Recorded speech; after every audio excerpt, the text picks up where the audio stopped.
Olá, fala jovem, beleza? Professor Alex Siqueira mais uma vez aqui para darmos continuidade nas nossas videoaulas e agora vamos falar da segunda lei da termodinâmica. Como já foi falado no vídeo anterior, a termodinâmica em si, ela foi fundamental no período da Revolução Industrial, né, para o desenvolvimento tecnológico e utilizando o calor como forma de energia principal para mover coisas, locomoção, indústria, enfim, certo? E para começarmos com a nossa segunda lei, você pode pensar que até hoje, no nosso dia a dia, nós utilizamos esses princípios, né? Máquinas que utilizam calor para realizar trabalho, né, para fazer algo por nós, digamos assim. Legal? Como, por exemplo, carros, motos, aviões, refrigeradores, ar-condicionado. Basicamente, tudo isso aí vem do conceito das leis da termodinâmica. Beleza? Muito bem. A segunda lei da termodinâmica propriamente dita, ela trabalha com máquinas térmicas. Você pode ver aqui no exemplo que eu tenho uma figurinha aqui que exemplifica legalzinho o que vem a ser uma máquina térmica, né? Uma máquina térmica, elas são máquinas capazes de realizar trabalho quando elas operam em fontes térmicas com temperaturas distintas, né? Nós vamos trabalhar assim, existe uma fonte que ela é mais quente e existe uma fonte que ela é mais fria, beleza? Então, como você pode ver aqui, vamos para o nosso desenho aqui embaixo. Como você pode ver, a minha máquina térmica que está representada, opa, só fazer uma pequena troca aqui. A minha máquina térmica, que ela está representada por essa bolinha roxa aí, ela vai ser, ela vai receber uma certa energia, legal? Ela vai receber essa energia aqui da fonte quente, ela vai receber um calor da fonte quente, certo? Essa energia, ela pode ser atribuída à energia total, legal? Toda a energia que vai chegar lá para essa máquina térmica pode ser representada na forma desse calor dessa fonte que é mais quente, por exemplo. Legal? Desse total, a nossa máquina térmica, ela vai ter uma forma de energia útil, que no caso nada mais é que o trabalho. Legal? E aí, parte dessa energia que a máquina térmica não utilizou pode ser representada pela energia que é dissipada. Beleza? Você deve lembrar desse conceito da nossa primeira aula, né? Na nossa aula de primeira lei da termodinâmica, que nós falamos desse princípio da conservação da energia. De um total, eu vou usar uma parte e uma outra parte eu não vou utilizar, né? Só vou utilizar o que vou realizar trabalho mesmo ali, aquilo que é útil para mim. Beleza? Então, nesse primeiro momento, nesse primeiro princípio, entenda o seguinte, que de um total de energia, eu vou utilizar uma parte e vou dissipar uma outra parte. Naquela máxima da conservação da energia, nós temos que energia total é igual a energia útil mais energia dissipada. Quem é quem aqui então? Olha só, eu tenho que a energia total é o chamado Q1, né? O calor extraído de uma fonte que é quente. A energia útil seria o trabalho realizado por essa máquina térmica, enquanto a energia dissipada ela já vai representar o Q2, que é o calor rejeitado para uma fonte que é mais fria. Beleza? Bom, isolando aqui o trabalho, nós temos, portanto, que o trabalho vai ser igual a Q1 menos Q2. A diferença entre o calor que chegou nessa máquina térmica da fonte quente e o calor que foi rejeitado por essa máquina térmica lá na fonte fria. Muito bem, agora vamos falar sobre rendimento. Legal? Rendimento, ele vai ser uma relação entre a energia útil com a energia total, certo? Ou seja, estamos falando do trabalho e do calor que foi recebido pela fonte térmica quente, beleza? Bom, Para que falarmos de rendimento de uma máquina térmica? Bom, você pode pensar que se a máquina térmica ela tem um rendimento alto, ela é uma máquina boa. Né? De um total eu vou conseguir usar muita coisa. Legal? Vai ser bom para mim. Agora, se a máquina térmica ela tiver um rendimento baixo, ela não é uma máquina térmica tão boa assim, ela poderia de repente ser melhor. Legal? E a ideia do rendimento vai ser fundamental no desenvolvimento da segunda lei da termodinâmica. Daqui a pouco eu te conto por quê. Mas primeiro vamos aqui pensar o seguinte, né? Rendimento, ele é representado por uma letra grega que parece a letra N e ela se chama eta. Legal?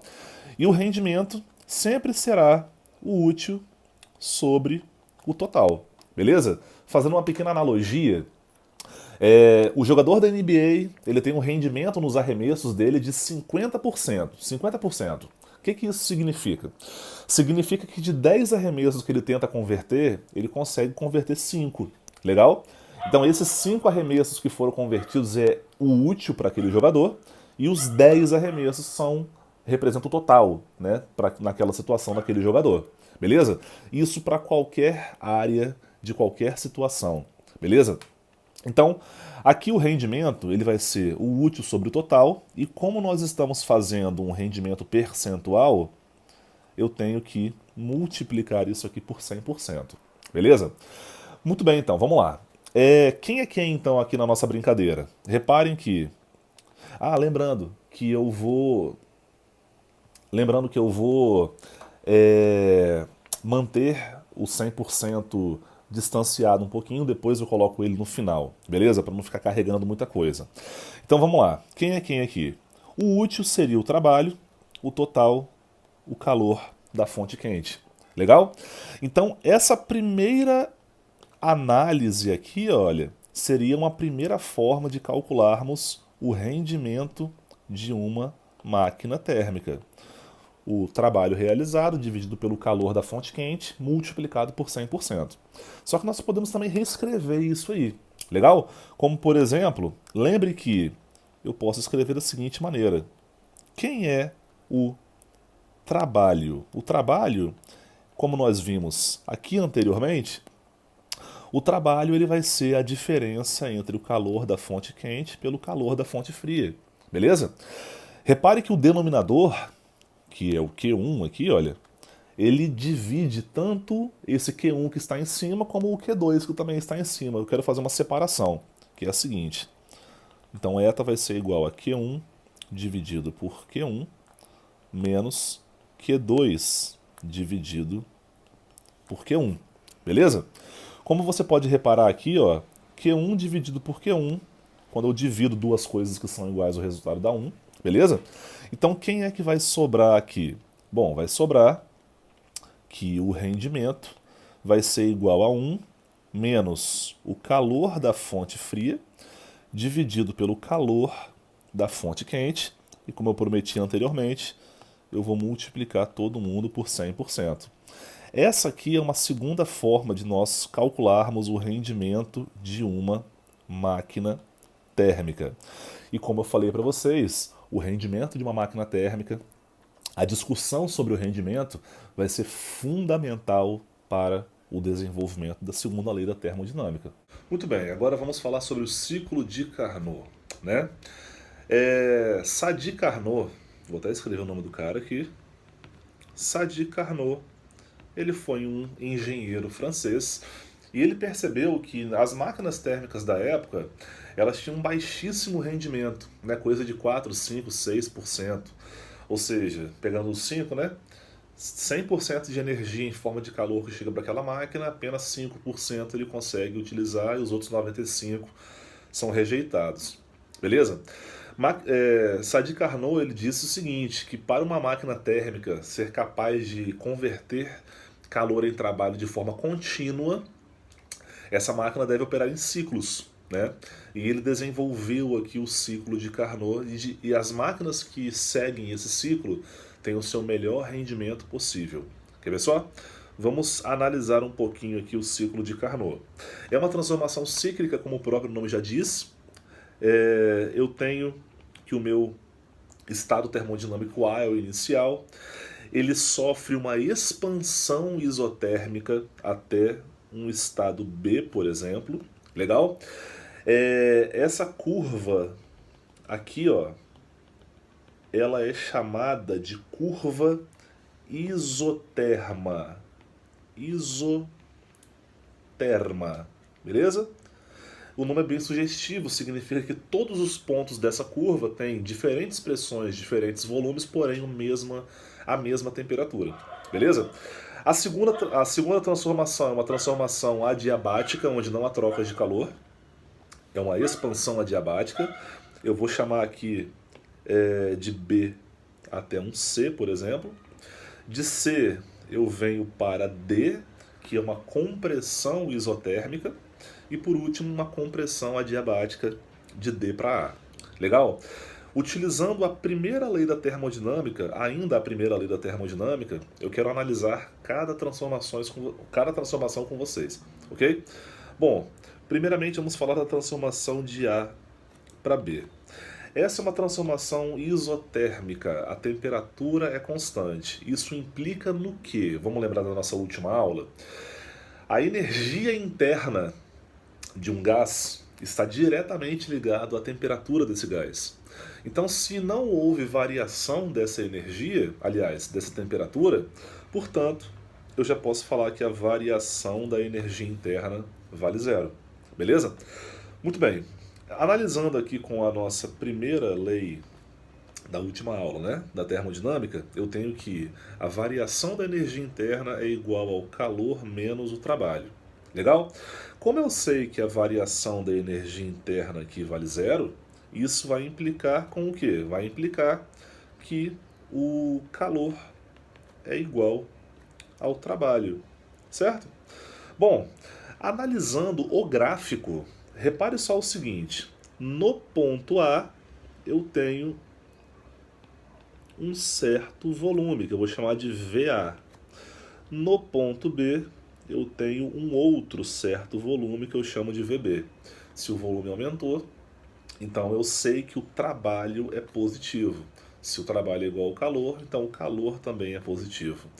Essa curva, né, isoterma de A para B, ela é uma curva que representa a quantidade de calor que essa máquina térmica recebeu da fonte que é quente. Beleza? Agora, e a transformação de B para C? A transformação de BC é uma expansão adiabática. Legal? Expansão porque, repare, o volume de C é maior do que o volume de B. Então o volume aumentou. É uma expansão, né? Adiabática significa que não houve trocas de calor. Se não houve trocas de calor, nós sabemos que o calor é igual a zero. Analisando a primeira lei da termodinâmica, nós temos que ΔU é igual a calor menos o trabalho. Eu sei que o calor aqui vale zero, e isso vai implicar com que a variação da energia interna represente menos o trabalho. Eita ferro. Representa menos o trabalho. Beleza? Muito bem. Só uma coisa que a gente precisa tomar um pouco de cuidado aqui, que é o seguinte: analisando o gráfico, de B até C, o meu volume aumentou, né? Se o meu volume aumentou, isso significa, portanto, que o trabalho ele é positivo. Então, uma outra forma de escrevermos isso aqui é que eu posso falar que menos a variação da energia interna é igual ao trabalho. Beleza? Isso faz sentido? Faz, e eu te explico, né? Bom, primeiramente você já sabe que o trabalho é positivo, porque o gás ele expandiu. Agora, faz sentido a variação da energia interna ser uma variação negativa? Também faz. Repara aqui na minha figura no gráfico, olha só. De B até C, eu saí de uma isoterma superior e eu vim para uma isoterma inferior, né? Onde a temperatura é menor. Então, de B para C, a minha temperatura diminuiu, e isso significa, portanto, que a variação da energia interna também diminuiu, também foi negativa. Beleza? Então, agora vamos aqui à transformação C para D. A transformação de C para D é uma transformação de compressão isotérmica. Legal? Ou seja, nós já sabemos que se é uma compressão, o trabalho é negativo. Isotérmica significa que a variação da energia interna é igual a zero. Ok? Então nós temos que a variação da energia interna é o trabalho, o calor, desculpa, menos o trabalho. Se a variação da energia interna é igual a zero, isso significa que o calor é igual ao trabalho, certo? Chama a sua atenção aqui para o trabalho, né? Note que o volume de C é maior do que o volume de D. Portanto, o volume foi diminuindo. Se o volume foi diminuindo, o trabalho é negativo. Se o trabalho é igual ao calor, o calor também é negativo. Olha que bonito isso aqui. Enquanto na transformação de A para B o trabalho foi positivo, o trabalho foi positivo e o calor também foi positivo, e o gás recebe esse calor da fonte quente, na transformação de C para D, o trabalho sendo negativo, ele rejeita calor para a fonte, que é mais fria, beleza? De D para A, para fecharmos esse ciclo, de D para A, nós temos que a transformação é uma compressão adiabática. Legal? Eu queria chamar a sua atenção aqui, ó, o volume de D ele é um pouquinho maior do que o volume de A. Então, voltando para A, o volume diminuiu um pouquinho, certo? Adiabática significa, portanto, que o calor é igual a zero. Analisando a primeira lei da termodinâmica, ΔU é igual a calor menos o trabalho.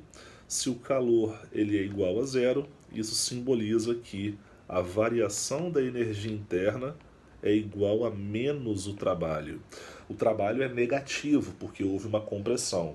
E a variação da energia interna é positiva. Por que positiva, professor? Olha para o gráfico, pessoal. De D para A, eu subi de isoterma. A temperatura aumentou, então a variação da energia interna é positiva. Certo? Veja bem, nessa brincadeira eu posso falar com vocês de uma relação encontrada por Carnot. Eu vou chamá-la de relação de Carnot. Experimentalmente, Carnot ele consegue relacionar as quantidades de calor com as temperaturas, onde ele fala o seguinte, que o calor da fonte fria, dividido pelo calor da fonte quente é igual à temperatura da fonte fria pela temperatura da fonte quente, certo? Eu posso fazer essa relação aqui. E, portanto, podemos concluir aqui, ó, com o rendimento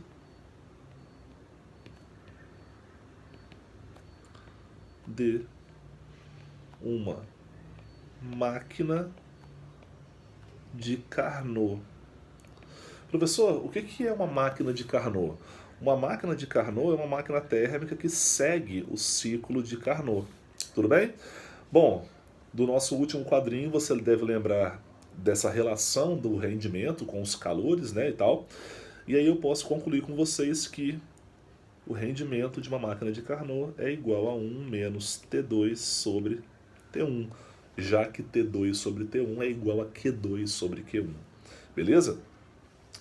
Bom, gente, primeiramente, eu queria fazer duas análisezinhas com vocês, né? Uma curiosidade, repare só aqui no meu gráfico do ciclo de Carnot, beleza? A primeira isoterma, ela vai representar a chegada de calor da fonte quente, beleza? O calor é positivo, ele vai receber esse calor aí. A segunda isoterma, a transformação CD, representaria o quê? O calor que é rejeitado para a fonte fria, beleza? E aí, num gráfico da pressão pelo volume, e numa transformação cíclica, nós sabemos que o trabalho é a área da região interna, ou seja, essa áreazinha aqui, ó, ela vai representar então o trabalho. Quanto maior for essa área, maior é o trabalho. E aí vai a curiosidade para vocês. Por exemplo, uma máquina térmica que eu posso exemplificar para vocês é o carro. Um carro com motor a combustão, né? Provavelmente o carro que os seus pais, seus familiares têm, né? E aí, pensa comigo, olha só. O calor da fonte quente, qual que é a fonte quente de um automóvel? Né? É a combustão da gasolina lá no motor de combustão. Onde a gasolina pega fogo, ela explode. Legal? E qual que é o calor da fonte fria? Seria a atmosfera. Por que a atmosfera? Porque os detritos da combustão da gasolina são jogados para a atmosfera, né? Como nós sabemos aí pelo cano de descarga. E aí, nós podemos analisar essas temperaturas, digamos assim. Bom, pegando lá no Q1, a temperatura da combustão da gasolina ela é constante. Mas o que não é constante, que eu posso falar para vocês, é a temperatura do meio ambiente, da atmosfera. Então, por exemplo, se a temperatura da fonte fria, que é representada pela isoterma de baixo, né, essa daqui, beleza? Se ela é uma temperatura menor, significa que essa curva vai um pouco mais lá embaixo. A curva de cima, ela não sai do lugar. Ou seja, a de cima continua no mesmo lugar, significa a combustão da gasolina, e a curva de baixo, se o ambiente estiver um pouco mais frio, então eu tenho uma área maior. Se a área é maior, o trabalho é maior. Se o trabalho é maior, a energia útil é maior. Se a energia útil é maior, o rendimento é maior. Então, assim, o rendimento do motor de um automóvel, ele é maior em dias que são frios, digamos assim, certo? Agora, a segunda curiosidade que eu quero falar com vocês está nessa equação aqui. Legal?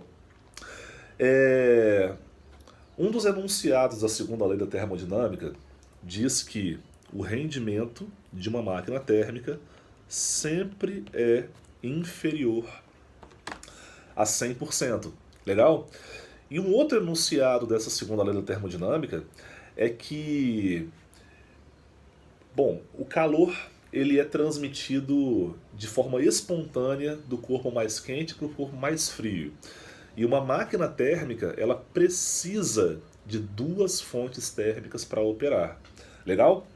Só para concluir aqui a equação, eu posso multiplicar isso por 100%, né? Porque é um dado percentual.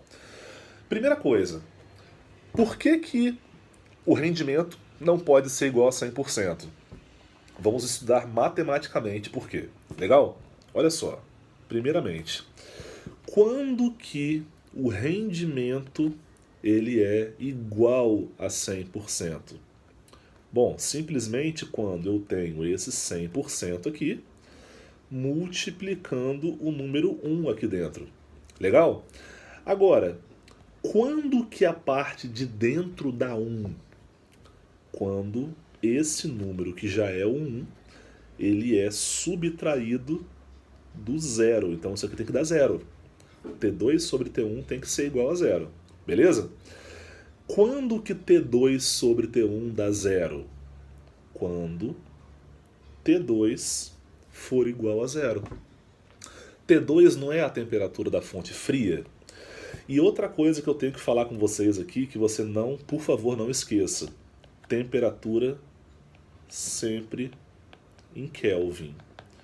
Meus queridos e minhas queridas, o que significa temperatura em Kelvin igual a zero? Significa zero absoluto, né? Então, assim, pelo fato de que a temperatura da fonte fria tem que ser igual a zero absoluto para que uma máquina térmica opere a 100%, desculpe, mas isso é uma coisa impossível. O zero absoluto nunca foi uma coisa alcançada. Ela sempre foi teorizada. Legal? Beleza. Então, por conta da ideia da temperatura da fonte fria não ser igual a zero, então a máquina térmica nunca vai ter rendimento de 100%. Agora, segunda coisa, por que a máquina térmica ela precisa operar em duas fontes térmicas, uma mais quente e uma mais fria? Por quê? Vamos lá, vamos mudar aqui a discussão. Quando que o rendimento é igual a zero? Quando esse 100%, ele multiplica um zero aqui, certo? Agora, quando que a parte interna é igual a zero? Quando esse 1, ele subtrai o número 1, certo? Quando que T2 sobre T1 representa 1? Quando T2 for igual a T1. Se eu tenho que T2 e T1 têm o mesmo valor, essa razão dá 1, 1 menos 1 dá 0, 0 vezes 100 dá 0. Ou seja, note que se eu tenho duas fontes térmicas de mesma temperatura, eu não tenho rendimento. Eu não consigo aproveitar a energia útil daquela energia total. Tudo bem, pessoal? Galera, fiquem atentos agora aí ao nosso próximo vídeo, que eu vou fazer algumas questões da apostila. Eu estou disponibilizando para vocês também um estudo dirigido, né, sobre essa matéria, e nesse estudo dirigido eu sugiro algumas questões que vocês façam da apostila. Beleza, galera? Você já tem meu e-mail, alexsiqueira.fis@apvix.com.br. Qualquer dúvida, estou à disposição. Beleza, galera? Bons estudos e até a próxima.